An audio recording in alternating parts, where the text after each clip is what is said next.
இன்னொரு பக்கம் அரண்மனையில சூரிய கிரகணம் அப்படிங்கறதுனால சில சடங்கெல்லாம் பண்றாங்க.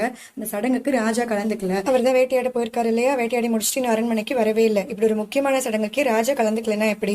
அவர் இந்த பூஜையில கலந்துக்கல அப்படின்னா தெய்வ குத்தமாயிடும், மோகினி வந்து நம்மள அழிச்சிடும் அப்படின்னு எல்லாம் அரண்மனையில் இருக்கிற எல்லாரும் பேசிட்டு இருக்காங்க. ஆனா ராஜா தான் காட்டுல இருக்காரு இல்லையா, அங்க அவர் குடிச்சிட்டே அவரோட மந்திரி கிட்ட பேசிட்டு இருக்காரு.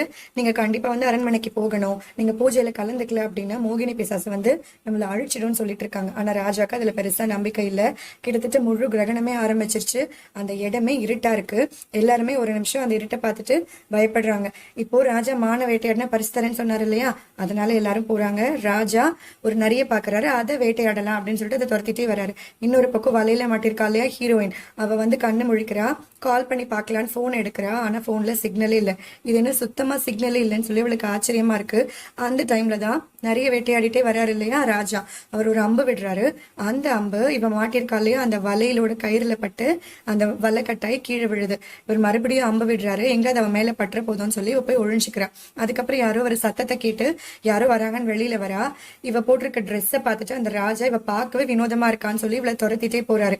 அவர் அம்பு விடுறதுக்கு பயந்து இவளும் ஓடுறா, அவரும் துரத்திட்டே போறாரு. ரெண்டு பேரும் கடைசியில ஒரு மலை உச்சிக்கு போறாங்க. கிரகணம் முடிகிற டைம் ஆயிடுச்சு. கொஞ்சம் கொஞ்சமா வெளிச்சம் வருது. அப்பதான் ஒருத்தர் ஒருத்தர் நேர்ல பாக்குறாங்க. இவளுக்கு அவர் வித்தியாசமா தெரிகிறாரு, அவருக்கு இவ வித்தியாசமா தெரிகிறா. இவ dress, hair style, cooling glass எல்லாத்தையுமே பார்த்துட்டு இவ ஒரு மோகினி தானே கன்ஃபார்மே பண்ணி அம்பு இவ மேல விடலான்னு எறிகிறாரு. அப்ப அந்த அம்பு இவ ஹேண்ட்பேக்ல பட்டு கீழே விழுது. இவ ஒரு ஸ்டன் கன் வச்சிருக்கா. அந்த ஸ்டன் கன்னை வச்சு ஒரு அட்டாக் பண்ணலான்னு பாக்குறா. இது என்ன கையில சில்வர் கலர்ல ஏதோ வச்சிருக்கா. அப்ப அவ கண்டிப்பா மோகினி தான் நினைக்கிறா. எனக்கு கராத்தே எல்லாம் தெரியும், நான் பிளாக் பெல்ட் எல்லாம் வாங்கியிருக்கேன்னு சொல்லி கராத்தே பண்ற மாதிரி வித்தை காமிச்சிட்டு இருக்கா. இதையெல்லாம் பார்க்கும்போது இவ ரொம்ப வினோதமா நடந்துக்கிறா. கண்டிப்பா மோகினி தான் நம்பி வாள் எடுத்துட்டு வராரு. இவ ஸ்டன் கன்னை வச்சு ஷாக் கொடுக்கலான்னு வாள்ல வைக்கிறா. ஆனா அது ஷாக் அடிக்காம வாள்ல மட்டும் தான் படுது. அவர் விளிம்புக்கு போகவே இல்லை. இவர் அவளை கொல்லலான்னு வாள் எடுக்கிறாரு. யாரே ஒரு மேல அம்பு விடுறாங்க. அவர் இவ மேல போய் விழுந்து ரெண்டு பேரும் சேர்ந்து மலை உச்சில இருந்து ஆத்துல கீழே விழுறாங்க.